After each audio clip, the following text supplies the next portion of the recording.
آخر کب تک ایک غریب بندہ جو ہے، غریب انسان جو ہے، اسے اسی طرح پسنا ہوگا، مہنگائی میں اور آٹے کے بحران تلے اپنی جان کا نذرانہ پیش کرنا ہوگا۔ سیاسی پارٹیز جو ہیں وہ آپس میں اپنی لڑائی میں مگن ہے۔ جو عام بندہ جو ہے وہ اس ملک میں کیا 2 وقت کا کھانا بھی نہیں کھا سکتا؟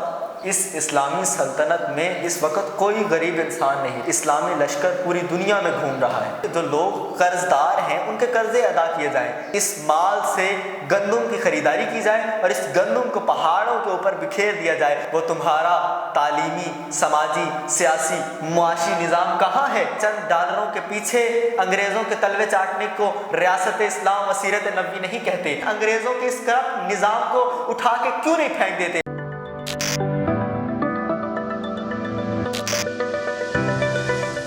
اللہ الرحمن الرحیم۔ ناظرین، بات کرتے چلیں ملک کے موجودہ حالات پہ، تو جو ملک میں اس وقت مہنگائی چل رہی ہے، خصوصی طور پہ جو اشیاء کی قیمتوں میں مسلسل اضافہ ہوتا جا رہا ہے، بالخصوص جو آٹے کی قیمتوں میں مسلسل اضافہ ہوتا جا رہا ہے، تو آٹے کی خرید کی لمبی قطاروں میں لوگ کھڑے رہے۔ رپورٹ کے مطابق رش میں بھگدڑ کے دوران ایک عورت اور 2 لڑکیاں شدید زخمی، ایک مزدور زندگی کی بازی ہار گیا۔ پشاور میں بھی رش کے دوران سانس گھٹنے سے ایک شخص جاں بحق، اور ہفتہ والے دن 7 بچوں کا باپ گھر سے آٹے کی خرید کی نیت سے نکلا، لیکن مخصوص جگہ پر لمبی لائن میں گھنٹوں انتظار کرنے کے بعد بھگدڑ میں جاں بحق۔ نواب شاہ سندھ میں 3 خواتین آٹے کی خرید و فروخت کے حوالے سے آئی تھی، لیکن وہ بھی بھگدڑ کے دوران سانس گھٹنے کی وجہ سے جاں بحق ہو گئی۔ اگر اسی طرح صورتحال رہی تو عام انسان جو ہے، جو غریب طبقہ ہے، اسے تو پھر بھوکے پیٹ ہی سونا پڑے گا۔ اسی طرح درجنوں کی تعداد میں لوگ آٹے کی قلت کی وجہ سے خرید و فروخت کے دوران مر رہے ہیں۔ آخر کب تک ایک غریب بندہ جو ہے، غریب انسان جو ہے، اسے اسی طرح پسنا ہوگا، مہنگائی میں اور آٹے کے بحران تلے اپنی جان کا نذرانہ پیش کرنا ہوگا؟ کب تک ایک غریب بندہ بھوکے پیٹ سوئے گا؟ اب اس وقت جو موجودہ حالات ہیں، عام لوگوں کے درمیان، غریب بندے کے درمیان 3 سوال ایک ہی موضوع پر اٹھ رہے ہیں: کب، کون اور کس طرح؟ کہ کون، کب اور کس طرح؟ کب اس آٹے کے بحران کا خاتمہ ہوگا؟ کون اس بحران کا خاتمہ کرے گا؟ کس طرح یہ آٹے کے بحران کا خاتمہ ہوگا؟ کیونکہ جو ملک کے خزانے کی حالت ہے اس وقت، ملک کا خزانہ جو وہ آخری لمحات میں وہ ختم ہونے کو ہے، کیونکہ سیاسی پارٹیز جو ہیں وہ آپس میں اپنی لڑائی میں مگن ہے۔ تو پھر یہ غریب بندہ وہ کس طرح جیے گا؟ ایک غریب انسان جو ہے، عام بندہ جو ہے، وہ اس ملک میں کیا 2 وقت کا کھانا بھی نہیں کھا سکتا؟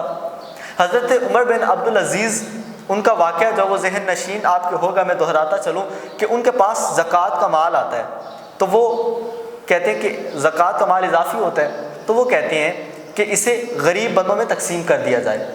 تو جواب ملتا ہے کہ اس اسلامی سلطنت میں اس وقت کوئی غریب انسان نہیں رہا۔ اللہ اکبر! اسلامی سلطنت میں کوئی غریب انسان نہیں رہا۔ وہ کہتے ہیں اس مال کو جو ہے وہ اسلامی لشکر تیار کرنے پر خرچ کیا جائے۔ تو جواب ملتا ہے کہ اسلامی لشکر پوری دنیا میں گھوم رہا ہے۔ تو وہ کہتے ہیں اس مال سے جو یہ زکوٰۃ کا مال ہے، اس مال سے نوجوانوں کی شادیاں کی جائیں۔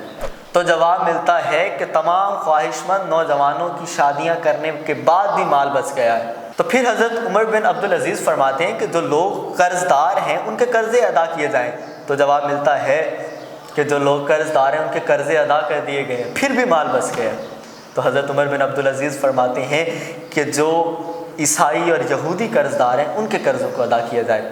تو پھر سے جواب ملتا ہے کہ جو عیسائی اور یہودی قرض دار تھے ان کے قرضے ادا کرنے کے بعد پھر سے مال بچ گیا ہے۔ تو حضرت عمر بن عبدالعزیز فرماتے ہیں کہ یہ مال اہل علم پر خرچ کیا جائے۔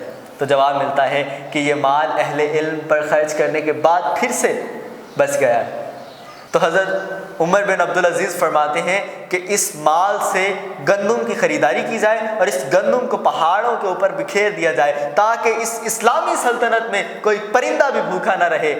آج میں سوال کرتا ہوں، اے عمر، وہ تمہارا تعلیمی، سماجی، سیاسی، معاشی نظام کہاں ہے جو تم نے حضرت محمد صلی اللہ علیہ وسلم کی سنت سے سیکھا؟ اے عمر، تم کہاں ہو؟ تمہارا وہ نظام سلطنت کہاں ہے؟ اے عمر، وہ تمہارا حسن سلوک کہاں ہے؟ اے عمر، آج مسلمانوں کی سلطنت کو تمہاری ضرورت ہے۔ اے عمر آؤ اور آج کے ان علماء کو بتاؤ کہ چند ڈالروں کے پیچھے انگریزوں کے تلوے چاٹنے کو ریاست اسلام و سیرت نبوی نہیں کہتے، بلکہ ابو جہل کے نظام جہالت سے بائیکاٹ کرنے کو ریاست اسلام و سیرت نبوی صلی اللہ علیہ وآلہ وسلم کہتے ہیں۔ صرف اپنا پیٹ بھرنے کو ریاست اسلام و سیرت نبوی صلی اللہ علیہ وآلہ وسلم نہیں کہتے، بلکہ یتیم مسکین کا پیٹ بھر کے خود بھوکے پیٹ سونے کو رسول اللہ صلی اللہ علیہ وآلہ وسلم کی سیرت کہتے ہیں۔ اے عمر آؤ اور وہ سسٹم جو حضور کی تعلیمات سے تم نے بنایا تھا وہ دوبارہ سے قائم کرو۔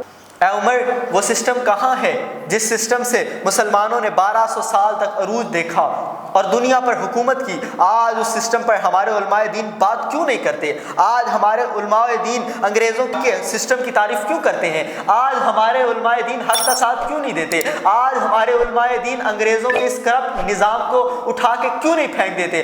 آج ہمارے علماء دین سیرت نبوی صلی اللہ علیہ وآلہ وسلم کی پیروی کیوں نہیں کرتے؟ آج ہمارے علماء دین سیرت نبوی صلی اللہ علیہ وآلہ وسلم کا پیغام کیوں نہیں پہنچاتے؟ آج ہمارے علماء دین رسول پاک صلی اللہ علیہ وآلہ وسلم کا پیغام دنیا کو کیوں نہیں دیتے؟ ان کی سیرت دنیا کو کیوں نہیں دکھاتے؟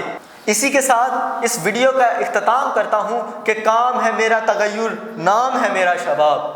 کام ہے میرا تغیر، نام ہے میرا شباب، میرا نعرہ انقلاب انقلاب انقلاب۔ والسلام۔